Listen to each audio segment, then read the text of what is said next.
నమస్కారం, మా తెలంగాణ న్యూస్ కి స్వాగతం. హెడ్లైన్ చూద్దాం.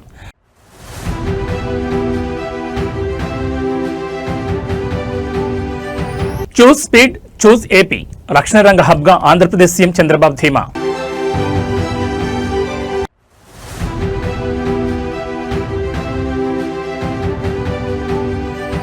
పుట్టపర్తి ప్రశాంతి నిలయంలో మంత్రి నారా లోకేష్ ఆధ్యాత్మిక సందడి.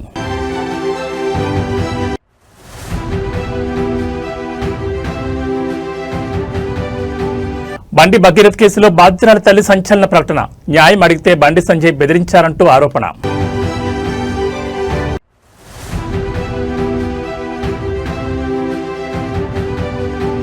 90% పూర్తయినా ఎందుకు ప్రారంభించారు? రాజకీయ కక్షతోనే ఆలస్యమని కేటీఆర్ ధ్వజం. రాయలసీమలో నూతన చరిత్రకు శ్రీకారం చుట్టారు ముఖ్యమంత్రి చంద్రబాబు నాయుడు మరియు కేంద్ర రక్షణ శాఖ మంత్రి రాజ్నాథ్ సింగ్. పుట్టపర్తి వేదికగా రక్షణ రంగానికి సంబంధించి అత్యంత కీలకమైన advanced medium combat aircraft ప్రాజెక్టుకు శంకుస్థాపన చేశారు. అత్యాధునిక యుద్ధ విమానాల తయారీ కేంద్రంగా పుట్టపర్తి రూపుదిద్దుకోబోతోంది. శ్రీ సత్యసాయి జిల్లా పుట్టపర్తిలో దేశ రక్షణ రంగాన్ని బలోపేతం చేసే దిశగా ఒక భారీ అడుగు పడింది. 5వ తరం యుద్ధ విమానాల తయారీకి సంబంధించి ఏఎంసీఏ ప్రాజెక్టు రాయలసీమ పారిశ్రామికాభివృద్ధిలో కీలక పాత్ర పోషించనుంది. ముఖ్యమంత్రి చంద్రబాబు, కేంద్ర మంత్రి రాజ్నాథ్ సింగ్ సంయుక్తంగా ఈ ప్రాజెక్టుకు శంకుస్థాపన చేశారు. ఈ కార్యక్రమంలో విద్యాశాఖ మంత్రి నారా లోకేష్, పరిశ్రమల శాఖ మంత్రి టీజీ భరత్, కేంద్ర పౌర విమానయాన శాఖ మంత్రి రామ్మోహన్ నాయుడు మరియు బీజేపీ రాష్ట్ర అధ్యక్షుడు మాధవ్ పాల్గొన్నారు. ఈ ప్రాజెక్టు ద్వారా రాయలసీమ యువతకు పెద్ద ఎత్తున సాంకేతిక రంగంలో ఉద్యోగ ఉపాధి అవకాశాలు లభించనున్నాయి. రక్షణ రంగంలో ఆంధ్రప్రదేశ్ ఒక కీలక హబ్ గా మారబోతోందని ఈ సందర్భంగా ముఖ్యమంత్రి ఆశాభావం వ్యక్తం చేశారు. చూస్ స్పీడ్, చూస్ ఏపీ నినాదంతో ప్రభుత్వం పెట్టుబడులను ఆకర్షిస్తున్న తీరుకు ఈ ప్రాజెక్టు ఒక నిదర్శనమని మంత్రులు పేర్కొన్నారు. పుట్టపర్తి విమానాశ్రయం సాక్షిగా జరిగిన శంకుస్థాపన కార్యక్రమంతో రాయలసీమ అభివృద్ధి కొత్త పుంతలు తొక్కనుంది.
ఆంధ్రప్రదేశ్ విద్యా ఐటీ శాఖల మంత్రి నారా లోకేష్ నేడు పుట్టపర్తిలోని ప్రశాంతి నిలయాన్ని సందర్శించారు. ఆధ్యాత్మిక కేంద్రమైన ప్రశాంతి నిలయానికి చేరుకున్న మంత్రికి సత్యసాయి సెంట్రల్ ట్రస్ట్ నిర్వాహకులు సాదర స్వాగతం పలికారు. ఈ సందర్భంగా ఆయన సాయి కుల్వంత్ మందిరంలో ప్రత్యేక ప్రార్థనలు నిర్వహించారు. మంత్రి నారా లోకేష్ పుట్టపర్తి పర్యటనలో భాగంగా ఆధ్యాత్మిక మార్గంలో సాగారు. ప్రశాంతి నిలయానికి చేరుకున్న మంత్రి లోకేష్ కు సత్యసాయి సెంట్రల్ ట్రస్ట్ ప్రతినిధులు పుష్పగుచ్చాలు అందజేసి పూర్ణకొమ్మంతో స్వాగతం పలికారు. సాయి కుల్వంత్ మందిరంలోని భగవాన్ శ్రీ సత్యసాయి బాబావారి మహాసమాధిని మంత్రి దర్శించుకున్నారు. అక్కడ కొద్దిసేపు మౌనంగా ప్రార్థన నిర్వహించి బాబావారికి నివాళులర్పించారు. బాబావారు ప్రపంచవ్యాప్తంగా అందించిన విద్య, వైద్య సేవలను ఈ సందర్భంగా మంత్రి కొనియాడారు. అనంతరం ట్రస్ట్ సభ్యులతో కలిసి ఆధ్యాత్మిక మరియు సేవా కార్యక్రమాలపై కొద్దిసేపు ముచ్చటించారు. మంత్రి రాకతో ప్రశాంతి నిలయం వద్ద భద్రతా ఏర్పాట్లను పర్యవేక్షించారు. సాయి భక్తులు మరియు స్థానిక నేతలు లోకేష్ ని కలిసేందుకు ఆసక్తి చూపారు. బాబావారి ఆశీస్సులతో రాష్ట్రం సుభిక్షంగా ఉండాలని, విద్యారంగంలో మరిన్ని మార్పులు తీసుకురావాలని కోరుకున్నట్లు మంత్రి శ్రేణులు పేర్కొంటున్నాయి.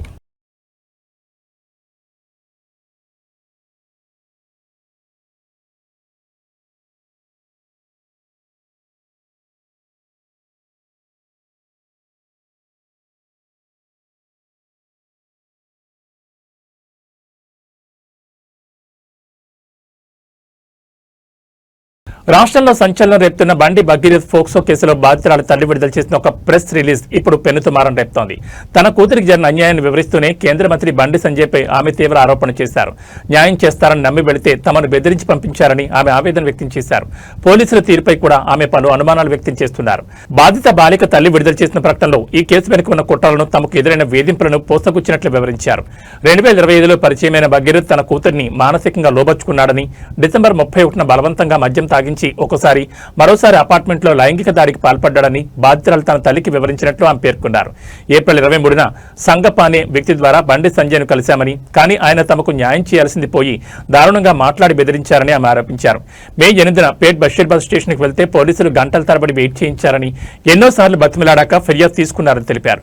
తొలుత భగీరథ్కు బెయిల్ వచ్చేలా సెక్షన్లు పెట్టిన స్టేట్మెంట్ రికార్డ్ అయ్యాక సెక్షన్లు మార్చారని ఆమె వివరించారు.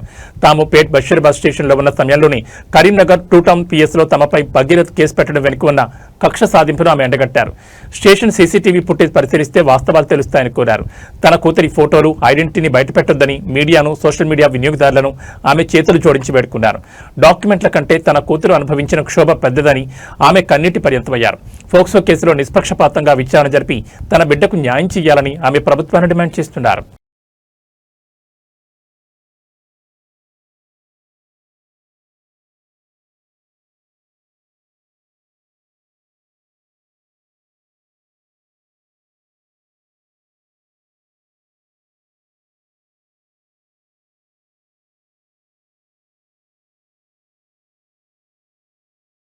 బీఆర్ఎస్ వర్కింగ్ ప్రెసిడెంట్ కేటీఆర్ నేడు ఎర్రగడ్డలో పర్యటించారు. గత ప్రభుత్వ హయాంలో ప్రతిష్టాత్మకంగా ప్రారంభించిన టీఐఎంఎస్ ఆసుపత్రి నిర్మాణ పనులను బీఆర్ఎస్ వర్కింగ్ ప్రెసిడెంట్ కేటీఆర్ నేడు ఎర్రగడ్డలో పర్యటించారు. గత ప్రభుత్వ హయాంలో ప్రతిష్టాత్మకంగా ప్రారంభించిన టిమ్స్ ఆసుపత్రి నిర్మాణ పనులను ఆయన క్షేత్రస్థాయిలో పరిశీలించారు.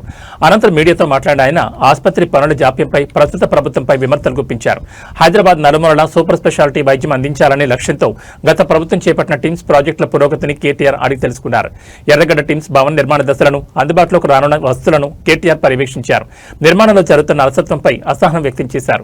గత ప్రభుత్వం 90% పూర్తి చేసిన ప్రాజెక్టులను కూడా ప్రస్తుత ప్రభుత్వం అటకెక్కించే ప్రయత్నం చేస్తోందని ఆయన ఆరోపించారు. కేవలం రాజకీయ కక్షతోనే ప్రజలకు అందాల్సిన వైద్య సేవలను ఆలస్యం చేయడం సరికాదని పేర్కొన్నారు. సూపర్ స్పెషాలిటీ సేవలు అందుబాటులోకి వస్తే ఉస్మానియా, గాంధీ ఆసుపత్రులపై భారం తగ్గుతుందని, పేదలకు కార్పొరేట్ స్థాయి వైద్యం అందుతుందని ఆయన గుర్తు చేశారు. యుద్ధ ప్రాతిపదికన నిధులు విడుదల చేసి టిమ్స్ ఆసుపత్రులను త్వరగా ప్రారంభించి ప్రజలకు అంకితం చేయాలని కేటీఆర్ డిమాండ్ చేశారు. ఈ పర్యటనలో కేటీఆర్ తో పాటు పలువురు మాజీ మంత్రులు, బీఆర్ఎస్ నాయకులు పాల్గొన్నారు. కేసీఆర్ గారి నాయకత్వంలో ఆనాడు కరోనా తర్వాత రాష్ట్రంలోని నిరుపేదలందరికీ మెరుగైన వైద్య సేవలు అందాలి, పల్లెల్లో ఉన్న, పట్టణంలో ఉన్న, ఎక్కడ ఉన్నా పేదవారికి వారి ఆరోగ్యానికి పూర్తి స్థాయి భద్రత ఉండాలి అనే ఆలోచనతో మరి కేసీఆర్ గారి నాయకత్వంలో రాష్ట్ర వ్యాప్తంగా విస్తృతమైన వైద్య సేవలని అందుబాటులోకి తీసుకొచ్చే క్రమంలో హైదరాబాద్ మహానగరంలో ఎక్కడైతే 1,20,00,000 మంది ప్రజలు నివాసం ఉంటున్నారో అందులో ముఖ్యంగా పేద, మధ్యతరగతి, దిగువ మధ్యతరగతి ప్రజల కోసం ఆలోచన చేసి ఒకనాడు హైదరాబాద్ అంటే గాంధీ, ఉస్మానియా లేదంటే నిమ్స్, ఈ 3 మాత్రమే. హైదరాబాద్ అంటే గాంధీ, లేకపోతే ఉస్మానియా, లేకపోతే నిమ్స్. కానీ అట్లా కాదు, హైదరాబాద్లోని ప్రజలకు కూడా బ్రహ్మాండమైన వైద్య సేవలు ఢిల్లీలోని ఎయిమ్స్ తరహాలో అందించాలి అనే లక్ష్యంతో కేసీఆర్ గారి నాయకత్వంలో హైదరాబాద్ మహానగరంలోనే 4 చోట్ల Telangana institute of medical sciences పేరిట ఒక బృహత్తరమైన యజ్ఞానికి ఆనాటి ప్రభుత్వం శ్రీకారం చుట్టడం జరిగింది. ఏప్రిల్ 22, 2022 నాడు ఇదే సనత్ నగర్ లో మరి పెద్దలు తలసాని శ్రీనివాస్ యాదవ్ గారు, కేసీఆర్ గారు, అట్లాగే ఆనాటి ఆరోగ్య శాఖ మంత్రిగా హరీష్ రావు గారు అందరూ కూడా వచ్చి ఇక్కడ శంకుస్థాపన చేయడం జరిగింది. ఒక సనత్ నగర్ లోనే కాదు, హైదరాబాద్ చుట్టూ 4 దిక్కుల, ఈస్ట్, వెస్ట్, నార్త్, సౌత్ 4 వైపులా ప్రజలకి మరి వైద్య సేవలు అందుబాటులో ఉండాలి అని చెప్పి టిమ్స్ అనే బ్రాండ్ కింద బ్రహ్మాండమైన ఈ కార్యక్రమానికి కేసీఆర్ గారు శ్రీకారం చుట్టినారు. 65 ఏళ్లు స్వాతంత్రం వచ్చిన తర్వాత 3 దవాఖానాలు హైదరాబాద్లో, గాంధీ, నిమ్స్, ఉస్మానియా.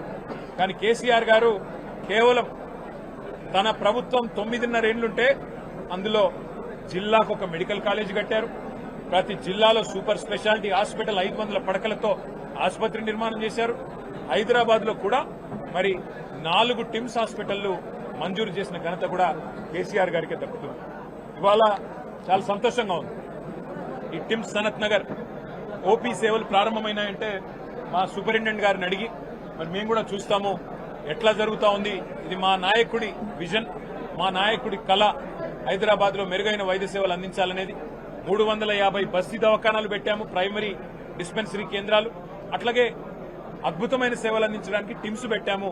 ఎట్లా పనిచేస్తున్నాయో చూడడానికి వస్తామంటే వారు చాలా విశాల హృదయంతో మమ్మల్ని అందరిని ఆహ్వానించినందుకు వారికి కూడా ధన్యవాదాలు. ఇవాళ కేవలం ఒక పౌరుడిగా, హైదరాబాద్ పౌరుడిగా, హైదరాబాద్ లో నివాసం ఉండే ఒక సోదరుడిగా మా హైదరాబాద్ ప్రజల కోసం కేసీఆర్ గారు తీసుకున్న కార్యక్రమం ఎట్లా ఫలవంతం అవుతున్నది చూడడానికే మేమందరం కూడా ఇక్కడికి వచ్చినాం.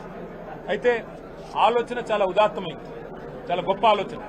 ఎయిమ్స్ తరహాలో టిమ్స్ ఉండాలి. All India institute of medical sciences లాగా Telangana institute of medical sciences ప్రాణాపాయ స్థితిలో ఉండే రోగులకి, నిరుపేదలకి, మధ్యతరగతి ప్రజలకి అందరికీ అందుబాటులో ఉండాలన్న ఉద్దేశంతో ఇక్కడ చెస్ట్ హాస్పిటల్ ప్రాంగణంలో 53 ఎకరాల స్థలాన్ని తీసుకొని టిమ్స్ నిర్మాణం చేయడం జరిగింది. ఇందులో ప్రస్తుతం 22 ఎకరాలు వినియోగంలోకి వచ్చింది.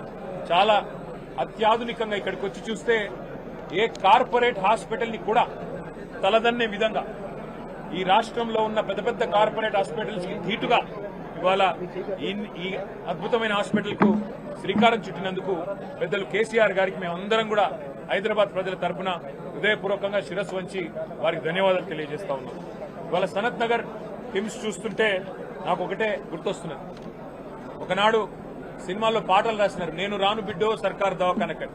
కానీ ఇవాళ నేను సర్కార్ దవాఖానకే పోతా, నాకు ప్రైవేట్ హాస్పిటల్ వద్దు అనే స్థాయిలో నిర్మాణం చేసిన ఇంజనీర్లకు, ఇక్కడ పనిచేస్తున్న డాక్టర్లకు, ఇక్కడ పనిచేస్తున్న ఇతర సిబ్బందికి కూడా నేను సల్యూట్ చేస్తా ఉన్నాను. అట్లాగే ఇక్కడ మీ అందరూ కూడా గమనించాల్సింది, కేసీఆర్ గారి నాయకత్వంలో మరొక వైపు ఇక్కడ హైదరాబాద్ లో 4 టిమ్స్, వరంగల్లో కూడా అత్యాధునికంగా తెలంగాణలోనే అతి పెద్దదైన హాస్పిటల్ 2000 పడకలతోని అక్కడ కూడా ఎంజీఎం హాస్పిటల్ పూర్తి స్థాయిలో ఆధునికంగా నిర్మాణం చేశాం. అట్లాగే మరి నిమ్స్ హాస్పిటల్ కూడా ఎక్స్పాండ్ చేసి 2000 పడకలతో నిమ్స్ కూడా ఎక్స్పాన్షన్ జరుగుతూ ఉంది. చాలా చాలా సంతోషం. వాళ్ళు ఇక్కడికి వచ్చినాక చూస్తే ఎంత అద్భుతంగా ఉంది ఇక్కడ వ్యవస్థ అంటే మీకు చెప్పాలి. 3 బ్లాకులుగా ఉంది ఇక్కడ. మరి మొత్తం 1000 పడకలు, 1000 బెడెడ్ హాస్పిటల్ ఇది. ఈ 1000 బెడెడ్ హాస్పిటల్లో 300 ఐసీయూ బెడ్స్ ఉన్నాయి, 3 బ్లాక్స్ ఉన్నాయి. కేసీఆర్ గారి విజన్ ఎంత గొప్పది అంటే, మా ఇల్లు నందినగర్ లో ఉంటుంది. ఆ నందినగర్ ఇల్లు పక్కనే బసవతారకం క్యాన్సర్ హాస్పిటల్ ఉంటుంది. కేసీఆర్ గారు రోజు వచ్చేటప్పుడు పోయేటప్పుడు చూసేది, ముఖ్యమంత్రి కాకముందు. అక్కడ మొత్తం రోగులకు సంబంధించిన అటెండెంట్స్ అందరూ రోడ్డు మీద నించొని ఉంటారు, రోడ్డు మీద పడుకొని ఉంటారు ఆ ఫుట్పాత్ల మీద. అది చూసిన తర్వాత ఈ టిమ్స్ హాస్పిటల్ కట్టేటప్పుడు కేసీఆర్ గారు ఆలోచించి ఆ వచ్చిపోయే అటెండెంట్స్ కోసం కూడా ఒక ధర్మశాల కట్టాలని చెప్పి ఇక్కడ బ్లాక్ కట్టారు. ఇవాళ 200 మంది అటెండెంట్స్ కోసం ఒక ధర్మశాల కూడా పూర్తి ఆధునికంగా 200 పడకలతో వారి కోసం కూడా ఇవాళ ఇక్కడ నిర్మాణం చేయడం జరిగింది. 1200 కోట్ల రూపాయలతో ఈ నిర్మాణం నిజానికి కేసీఆర్ గారి ప్రభుత్వం ఉంటే 2 ఏళ్ల కిందనే అయిపోయేది. కానీ ఎక్కడ మాకు మంచి పేరు వస్తుందేమో అని చెప్పి కావాలని గుంజి ఇప్పటికీ మొత్తానికి సనత్ నగర్ ఈ షేప్కి వచ్చింది. కానీ నేను ప్రభుత్వాన్ని రిక్వెస్ట్ చేస్తా ఉన్నాను, 1200 కోట్లు అట్లాగే ప్రతి టిమ్స్ హాస్పిటల్ ఇవాళ ఒక్కొక్క టిమ్స్ హాస్పిటల్లో ఇక్కడ సనత్ నగర్ చూసినట్టయితే 16 ఆపరేషన్ థియేటర్లు ఉన్నాయి, 300 ఐసీయూ బెడ్స్ ఉన్నాయి. అట్లాగే బ్రహ్మాండమైన క్యాత్ ల్యాబ్స్, బ్రహ్మాండమైన రేడియాలజీ, ఎంఆర్ఐ, సిటీ, ఎక్స్రేలు, అన్ని రకాల మరి ఫెసిలిటీస్ ఇక్కడ ఉన్నాయి. విఐపీలు కూడా మరి వాళ్ళ కోసం కూడా అవసరమైతే దాదాపు 30 సూట్లు, అంటే రేపటి రోజున ఎవరైనా డబ్బులు చెల్లించి వైద్యం చేయించుకుంటామంటే వారి కోసం కూడా విఐపీ సూట్లు కూడా ఇక్కడ 30 సూట్లు పెట్టడం జరిగింది. డయాలసిస్ విభాగం ఉంది కిడ్నీ సంబంధించిన వ్యాధులకు. అట్లాగే ఇంకా ముఖ్యంగా పరిశోధనలు జరగాలి. టిమ్స్ అంటే కేవలం వైద్య సేవలే కాదు, ఎయిమ్స్ తరహాలో పరిశోధనలు కూడా జరగాలి. భారతదేశంలో ఉండే అత్యాధునికమైన వైద్య సిబ్బందితో ఎప్పటికప్పుడు సంప్రదింపులు కూడా జరపాలని చెప్పి ఒక అకాడమిక్ బ్లాక్, ఒక రీసెర్చ్ బ్లాక్, వాటితో పాటు మరి 300 కెపాసిటీ కలిగిన ఒక ఆడిటోరియం కూడా నిర్మాణం చేయడం జరిగింది. మరి ఇందాక నేను చెప్పినట్టు ఒక ధర్మశాల అటెండెంట్స్ కోసం, వారి కోసం కూడా విశాలమైన ప్రాంగణంలో 1000 కార్లు పట్టే విధంగా పార్కింగ్ వ్యవస్థ కూడా ఏర్పాటు చేయడం జరిగింది.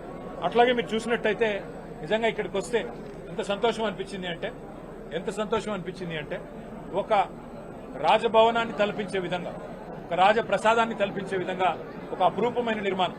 ఎట్లయితే వాళ్ళ కలెక్టరేట్లు ఉన్నాయో, ఎట్లయితే ఎస్పీ కార్యాలయాలు ఉన్నాయో అత్యాధునికంగా కొత్త జిల్లాలలో, అట్లాగే పేదలకు సంబంధించిన వైద్యాన్ని కూడా అంతే ప్రాముఖ్యత ఇచ్చి, అంతే ప్రాధాన్యత ఇచ్చి కేసీఆర్ గారు మనసు పెట్టి డిజైన్ లో నిమగ్నమైనారు. కాబట్టే 4 వైపులా ఇవాళ హైదరాబాద్ కి ఇట్లాంటి 4000 పడకల ఆసుపత్రులు వస్తా ఉన్నాయి టిమ్స్ రూపంలో. అట్లాగే నిమ్స్ ఎక్స్పాన్షన్ తో మరొక 2000 పడకలు అందుబాటులోకి రాబోతా ఉన్నాయి. నేను ప్రభుత్వాన్ని కోరుతున్నా, బేసిజానికి పోకండి. ఇది కేసీఆర్ గారు స్టార్ట్ చేశారు కదా, ఆయన ఆనవాళ్లు కదా, కాబట్టి మేము కడితే ఆయనకు పేరు వస్తుందేమో. ప్రభుత్వాలు మారుతూ ఉంటాయి. ప్రభుత్వాలు అనేది కంటిన్యూస్ గా ఉండాల్సిన ఒక ఇన్స్టిట్యూషన్. కాబట్టి దయచేసి బేసిజానికి పోకుండా సనత్ నగర్ కానీ, అల్వాల్ టిమ్స్ కానీ, ఎల్బీ నగర్ కానీ, అట్లాగే ఎంజీఎం వరంగల్ కానీ, అట్లాగే నిమ్స్ ఎక్స్పాన్షన్ కానీ, టిమ్స్ గచ్చిబౌలి కానీ, వీటిని సత్వరమే పూర్తి చేసి అందుబాటులోకి తెండి పేద ప్రజలకి మరి అవకాశం ఉండే విధంగా వారు మరి కొంత చొరవ తీసుకోవాలని చెప్పి కూడా నేను ప్రభుత్వాన్ని కోరుతా ఉన్నాను. కొన్ని చిన్న విషయాలు ఉన్నాయి, వాటిని కూడా సరిచేయాలని ప్రభుత్వాన్ని కోరుతా ఉన్నాను. ఎమర్జెన్సీ దగ్గర ర్యాంప్ లేదని చెప్తా ఉన్నారు, కొద్దిగా చూసుకోమని చెప్పి నేను కోరుతా ఉన్నాను. పేషెంట్ లిఫ్ట్ లో స్ట్రెచర్ పోవట్లేదంటున్నారు, అది కూడా కొంత వెంటనే వారు చూసుకోవాలని చెప్పి కోరుతా ఉన్నారు. మరి పేషెంట్స్ సంబంధించిన లిఫ్ట్లు కూడా కొంత పనిచేయట్లేదని చెప్తున్నారు, ఇంకా అవి కూడా చూసుకోవాలని చెప్పి కూడా కోరుతూ నేను ప్రధానంగా మా ఎంఐడిసికి గతంలో అధ్యక్షుడిగా పనిచేసిన ఎర్రోల శ్రీనివాస్ గారు వారు చెప్తా ఉన్నారు. అట్లాగే నేను ప్రధానంగా ఇవాళ హైదరాబాద్ ప్రజలకి కేసీఆర్ గారి తరఫున, మా పార్టీ తరఫున హృదయపూర్వకమైన శుభాకాంక్షలు. ఎందుకంటే ఒకవైపు ప్రాథమిక వైద్య సేవల కోసం 350 బస్తీ దవాఖానాలు పెట్టినా మీకు అత్యాధునికమైన వైద్య సదుపాయాలు అందించడానికి Telangana institute of medical sciences పేరిట 4000 పడకలు, అందులో 1200 ఐసీయూ బెడ్స్, ప్రతి బెడ్ కి ఆక్సిజన్ తో సహా అందజేసిన ఇది కేసీఆర్ గారు హైదరాబాద్ ప్రజలకు అందించిన కానుక.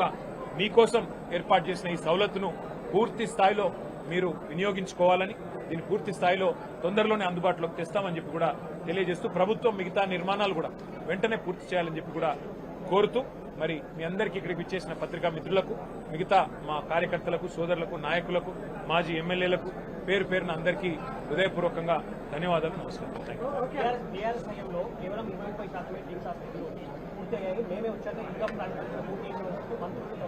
మా శ్రీనివాస్ యాదవ్ గారిని అడిగితే ఆ వివరాలు ఫోటోలతో సహా ఇస్తారు. బీఆర్ఎస్ గవర్నమెంట్ అన్నట్టు ఓన్లీ 20% అయిందంటే వీళ్ళు చేశారు. ఒకటే మాట. నేనేమంటున్నా, గవర్నమెంట్ అనేది కంటిన్యూ ప్రాసెస్ ఇప్పుడే చెప్పారు. దీనికి ఒక రూపకల్పన చేసింది కేసీఆర్ గారు. ఎందుకంటే భారతదేశ చిత్రపటంలో తెలంగాణ రాష్ట్రాన్ని పెట్టింది కేసీఆర్ గారు. కాబట్టి వారికి ఉన్నటువంటి డ్రీమ్, ప్రజలు కానివ్వండి, పేద ప్రజలు కానివ్వండి, మరి ప్రధానంగా ఆరోగ్యపరమైనటువంటి సమస్యల విషయంలో ఆయనకు ఒక ఆలోచన ఉంది. కాబట్టి జిల్లాకు ఒక మెడికల్ కాలేజ్ అని చెప్పి, ఇప్పుడు ఇంతకుముందు స్వాతంత్రం వచ్చినప్పటి నుంచి హైదరాబాద్ ఉంది కదా, మరి ఆ రోజు నిజాం తెచ్చినటువంటి 3 హాస్పిటల్లే కదా, గాంధీ, నిమ్స్, ఉస్మానియా, అది నిజాం కట్టినటువంటి. తర్వాత వచ్చిన ప్రభుత్వాలు ఏది చేయలేదు కదా. కేసీఆర్ గారు తెలంగాణ పట్ల, తెలంగాణ ప్రజల పట్ల వారికి కన్సర్న్ ఉంది, వారికి ప్రేమ ఉన్నది. ఆ ప్రజలు ఆరోగ్యపరమైనటువంటి సమస్యలు, ఆర్థిక ఇబ్బందులు ఉండద్దన్న ఉద్దేశంతో చేసింది. ఇది మేము 1200 కోట్ల రూపాయలతోని ఆ రోజు అల్వాల్లో కానీ, ఇక్కడ కానీ, ఎల్బీ నగర్ కానీ 50% అప్పుడే కంప్లీట్ అయింది కదా. దీంట్లో కొత్తగా ఈ గవర్నమెంట్ ఏమన్నా సపరేట్గా తెచ్చిపెట్టింది ఏం లేదు కదా. కాబట్టి ఈ పనికిరాని పనికిరాని విషయాలు ప్రభుత్వం మర్చిపోయి, మీరు ప్రభుత్వంలో వచ్చి మీకు బాధ్యత ఉన్నది. తప్పకుండా మీరు అల్టిమేట్గా ఏది చేసినా కానీ కేసీఆర్ గారు చేసిందే తప్ప మీరు చేసింది కూడా ఏమీ లేదు. అది గుర్తుపెట్టుకోండి. Thank you.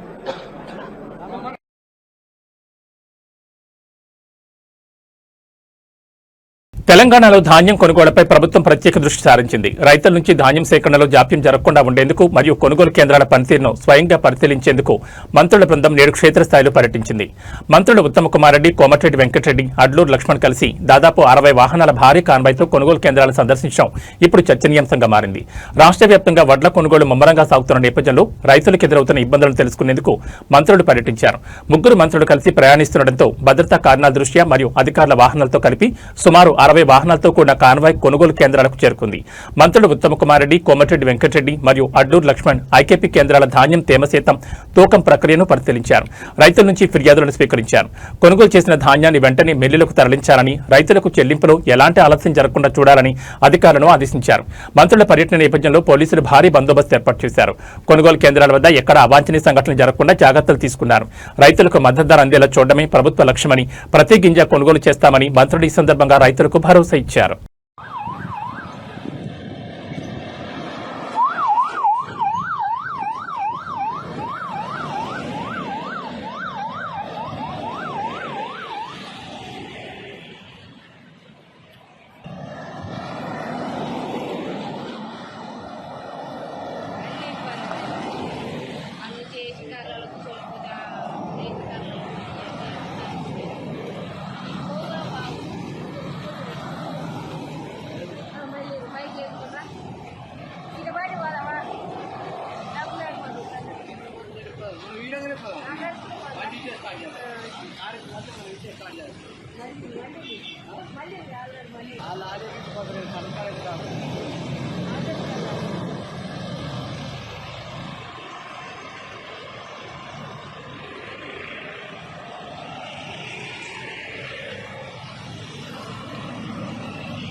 సాధారణంగా ముఖ్యమంత్రులు లేదా ప్రముఖ వ్యక్తులు వెళ్తున్నప్పుడు పోలీస్ ఎస్కార్ట్ ఉండడం మనం చూస్తూ ఉంటాం. కానీ మహబూబాబాద్ జిల్లాలో మాత్రం గ్యాస్ సిలిండర్ లారీలకు పోలీసులు భారీ బందోబస్తు నిర్వహించడం ఇప్పుడు రాష్ట్ర వ్యాప్తంగా చర్చనీయాంశంగా మారింది. గ్యాస్ సిలిండర్లు లూటీ అవుతాయేమోనన్న భయంతో ఏకంగా పోలీస్ జీపుల మధ్య గ్యాస్ సరఫరా చేయాల్సిన పరిస్థితి ఏర్పడింది. మహబూబాబాద్ జిల్లా దంతాలపల్లి మండలం పెద్ద ముప్పారం గ్రామంలో ఈ అసాధారణ దృశ్యం కనిపించింది. గ్యాస్ సిలిండర్లను తరలిస్తున్న వాహనానికి 2 ఎస్ఐల పర్యవేక్షణలో భారీ భద్రతను ఏర్పాటు చేశారు. పోలీస్ వాహనాలు ముందు వెనుక పైలట్ చేస్తున్నట్లుగా సిలిండర్ల లారీని అనుసరించాయి. గతంలో గ్యాస్ సిలిండర్ల పంపిణీ సమయంలో ఎగబడిన జనం లూటీకి పాల్పడే అవకాశం ఉందని అధికారులు భావించారు.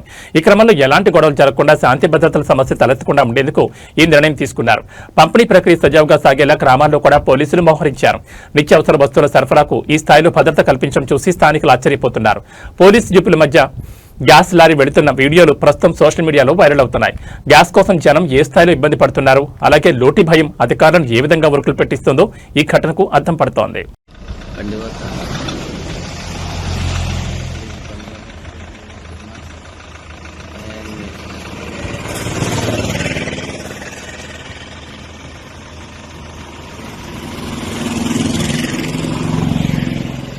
భారత ప్రధాని నరేంద్ర మోడీ నేటి నుంచి 6 రోజుల పాటు 5 దేశాల్లో విస్తృత పర్యటన చేపట్టనున్నారు. ఇందులో భాగంగా నేడు ఆయన యూఏఈకి బయలుదేరారు.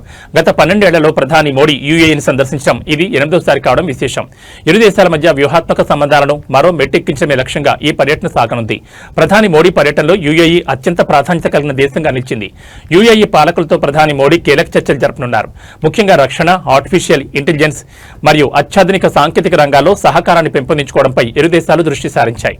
భారత్ యూఏఈ మధ్య ఉన్న ఆర్థిక మరియు వ్యూహాత్మక భాగస్వామ్యాన్ని మరింత బలపరిచేందుకు ఈ పర్యటన కీటురాయిగా నిలవనుంది. 6 రోజుల పాటు సాగనున్న ఈ పర్యటనలో యూఏఈతో పాటు మరో 4 దేశాలను ప్రధాని సందర్శించనున్నారు.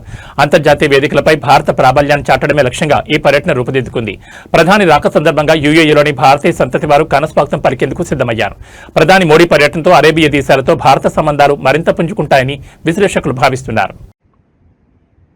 Honorable Prime Minister Shri Narendra Modi is coming to UAE today.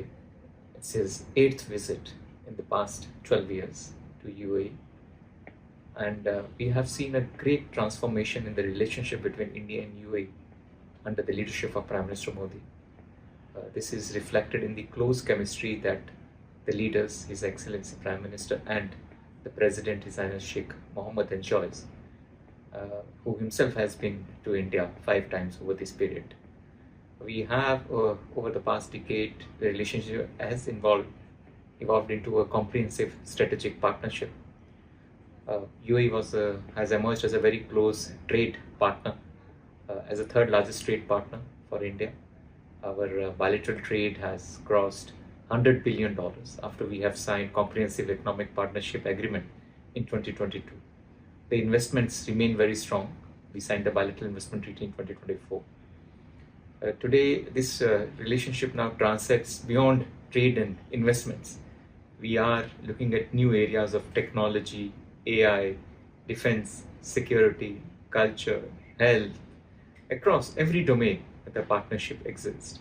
The visit of His Highness Sheikh Mohammed in January, there were identified new areas, advanced areas of technology. We had the visit of His Highness Sheikh Khalid, the Crown Prince of Abu Dhabi, in February for the AI Impact Summit. So the visit of the Honorable Prime Minister is very opportune, happening at a time when the region is going through some unprecedented times. Prime Minister has been in touch with the UAE leadership. So this is a moment when it will help and enable to express our solidarity, as also to look and review the relationship and to also pave the way for how to further deepen and strengthen the comprehensive strategic partnership between India and UAE. ఓట్లు అడిగేటప్పుడు హామీలు ఇవ్వడం, గెలిచాక ముఖం చాటేయడం కొందరు నాయకులకు అలవాటు. కానీ బీహార్లోని మోతీహారీ ప్రజలు మాత్రం ఆ ఎమ్మెల్యే తీరుపై విసిగిపోయారు. తమ సమస్యను పట్టించుకొని ఎమ్మెల్యేకు చెత్తతోనే బుద్ధి చెప్పారు. ట్రాక్టర్లతో చెత్తను తెచ్చి ఏకంగా ఎమ్మెల్యే ఇంటి ముందే పారబోసి తమ నిరసనను వినూత్నంగా చాటారు. బీహార్ రాష్ట్రం మోతీహారీ నియోజకవర్గ బీజేపీ ఎమ్మెల్యే ప్రమోద్ కుమార్ నివాసం వద్ద ఈ హైడ్రామా చోటు చేసుకుంది. స్థానిక పరిసర ప్రాంతాల్లో మురుగునీరు నిలిచిపోవడం, చెత్త పెరిగిపోవడంతో ప్రజలు నరకం చూస్తున్నారు. దీన్ని శుభ్రం చేయించాలని ఎంతో కాలంగా ఎమ్మెల్యే చుట్టూ తిరుగుతున్నారు. సమస్యను పరిష్కరిస్తారని మాట ఇచ్చిన ఎమ్మెల్యే ఆ తర్వాత అటువైపు చూడడం మానేశారు. ప్రజలు అడిగిన ప్రతిసారి షాకులు చెప్తూ తప్పించుకుని తిరగడం మొదలుపెట్టారు. ఎమ్మెల్యే తీరుతో విసిగిపోయిన స్థానికులు ఒక నిర్ణయానికి వచ్చారు. తమ ఇళ్ల ముందు పేరుకుపోయిన చెత్తనంతటిని ట్రాక్టర్లలో సేకరించి నేరుగా ఎమ్మెల్యే ఇంటికి తరలించారు. ఎమ్మెల్యే ఇంటి గేటు బయట ఆ చెత్తనంతటిని కుమ్మరించి తమ నిరసన తెలిపారు. మేం పడుతున్న బాధ ఇప్పుడు మీకు తెలియాలి అంటూ నినాదాలు చేశారు. ఈ ఘటనతో అవాక్కైన ఎమ్మెల్యే అనుచరులు, పోలీసులు వారిని అడ్డుకునే ప్రయత్నం చేశారు. ప్రజాప్రతినిధులు ఇచ్చిన మాట నిలబెట్టుకోకపోతే ప్రజలు ఎలా తిరగబడతారో చెప్పడానికి మోతీహారీ నియోజకవర్గంలో జరిగిన ఈ ఘటనే నిదర్శనంగా కనిపిస్తోంది.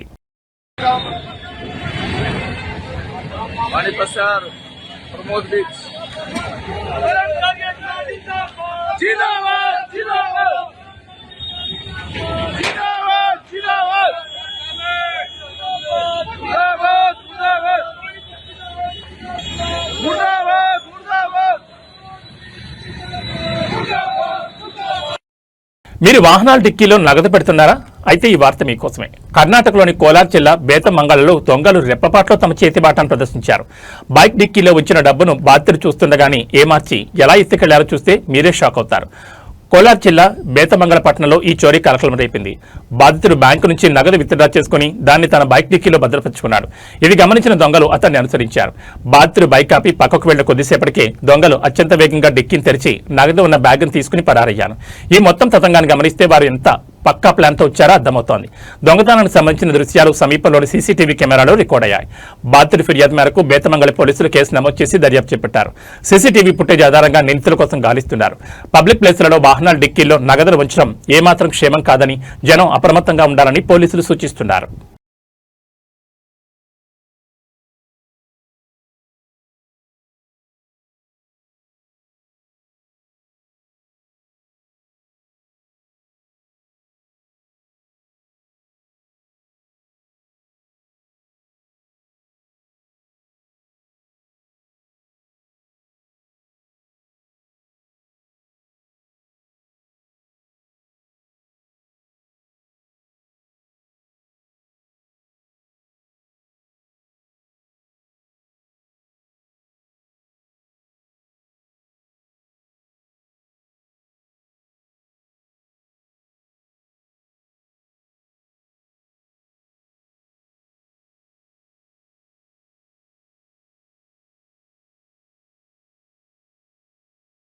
చట్టానికి నిలయమైన కోర్టు ఆవరణలోని ఒక వ్యక్తి అరాచకానికి తెగబడ్డాడు.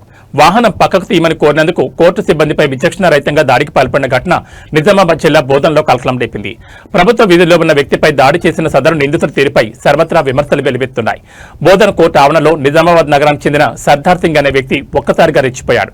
కోర్టు ఆవరణలో వాహనం అడ్డంగా ఉండడంతో సిబ్బంది నరేందర్ దానిని పక్కకు తీయమని సర్దార్ సింగ్ ను కోరారు. దీనిపై ఆగ్రహంతో ఊగిపోయిన సర్దార్ సింగ్ నరేందర్పై విచక్షణ కోల్పోయి దాడికి దిగాడు. కోర్టు ప్రాంగణంలోనే సిబ్బందిపై దాడి చేస్తున్న దృశ్యాలని అక్కడి సీసీ కెమెరాలో స్పష్టంగా రికార్డయ్యాయి. బహిరంగంగానే ప్రభుత్వ ఉద్యోగిపై చేయి చేసుకోవడం చూసి అక్కడున్న వారంతా అవాక్కయ్యారు. ఈ ఘటనపై బాధితుడు నరేందర్ పోలీసులకు ఫిర్యాదు చేశారు. ప్రభుత్వ విధులకు ఆటంకం కలిగించడంతో పాటు భౌతిక దాడికి పాల్పడినందుకు సర్దార్ సింగ్ పై పోలీసులు కేసు నమోదు చేశారు. సీసీటీవీ ఫుటేజ్ను కీలక ఆధారంగా సేకరించిన పోలీసులు నిందితుని అదుపులోకి తీసుకునేందుకు విచారణను వేగవంతం చేశారు. కోర్టు ఆవరణలో ఇలాంటి ఘటన జరగడంపై న్యాయవాదులు సిబ్బంది తీవ్ర నిరసన వ్యక్తం చేస్తున్నారు. చట్టం ముందే ఇటువంటి దౌర్జన్యాలు పాల్పడితే కఠిన చర్యలు తప్పవని పోలీసులు హెచ్చరిస్తున్నారు.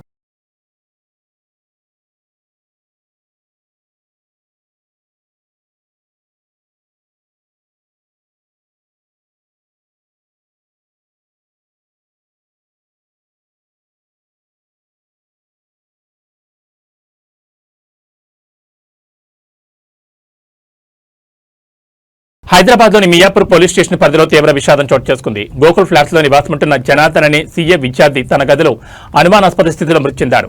ఉరి వేసుకున్నట్లుగానే కనిపిస్తున్న ఘటనా స్థలంలో రక్తపు మచ్చలు ఉండడంతో ఈ మరణంపై పలు అనుమానాలు వ్యక్తమవుతున్నాయి. ఇది ఆత్మహత్య కాదు, పక్కా పథకం ప్రకారం జరిగిన హత్యేనని మృతుడి తల్లిదండ్రులు ఆరోపిస్తున్నారు. కర్నూలు జిల్లాకు చెందిన జనార్దన్ సీఏ చదువుతూ మియాపూర్లోని గోకుల్ ఫ్లాట్స్ లో ఉంటున్నాడు. జనార్దన్ తన గదిలో విగ్ధజీవిగా పడి ఉండడం చూసి స్థానికులు పోలీసులకు సమాచారం అందించారు. మొదటి చూపులో ఉరి వేసుకున్నట్లుగా కనిపించినప్పటికీ మృతదేహం వద్ద మరియు గదిలో రక్తపు మచ్చలు ఉండడం కలకలం రేపుతోంది. తన కుమారుడు ఎంతో ధైర్యవంతుడని, పిరికి బందలా ఆత్మహత్య చేసుకునే అవకాశం లేదని జనార్దన్ తల్లిదండ్రులు కన్నీరు మున్నీరవుతున్నారు. రక్తం మచ్చలు ఉన్నాయంటే దీని వెనక ఏదో కుట్రుందని, ఎవరో హత్య చేసి ఆత్మహత్యగా చిత్రీకరించే ప్రయత్నం చేస్తున్నారని వారు అనుమానం వ్యక్తం చేస్తున్నారు. ఘటనా స్థలానికి చేరుకున్న మియాపూర్ పోలీసులు క్లోజ్ టీం సహాయంతో ఆధారాలు సేకరించారు. మృతదేహాన్ని పోస్టుమార్టం నిమిత్తం తరలించి అనుమానాస్పద మృతిగా కేసు నమోదు చేశారు. జనార్దన్ సెల్ ఫోన్ డేటాను, సీసీటీవీ ఫుటేజ్ను పోలీసులు విశ్లేషిస్తున్నారు. పోస్టుమార్టం రిపోర్ట్ వస్తేనే ఇది ఆత్మహత్య లేక హత్య అనేది స్పష్టమవుతుందని అధికారులు చెప్తున్నారు. ఉన్నత చదువులు చదువుతూ ఉజ్వల భవిష్యత్తు ఉన్న విద్యార్థి ఇలా అర్ధాంతరంగా మృతి చెందడం ఆ కుటుంబంలో తీరని శోకాన్ని నింపింది.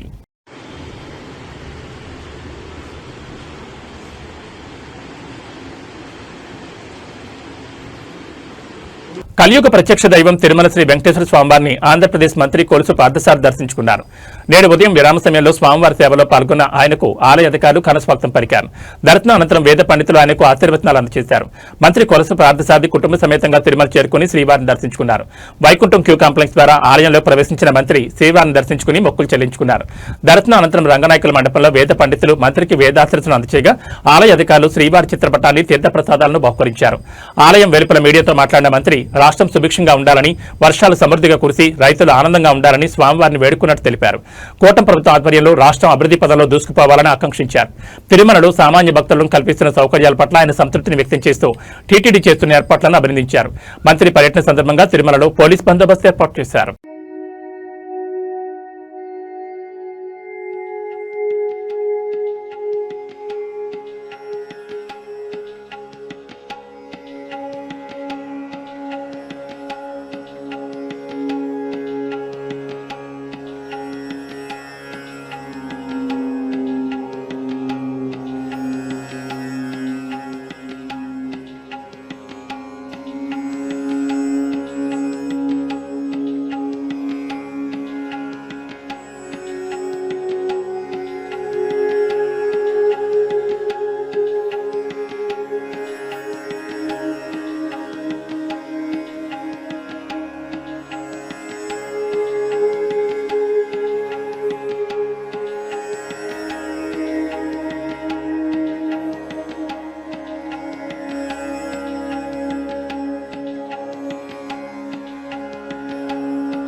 ఇవి బులెటిన్ విశేషాలు. నమస్కారం.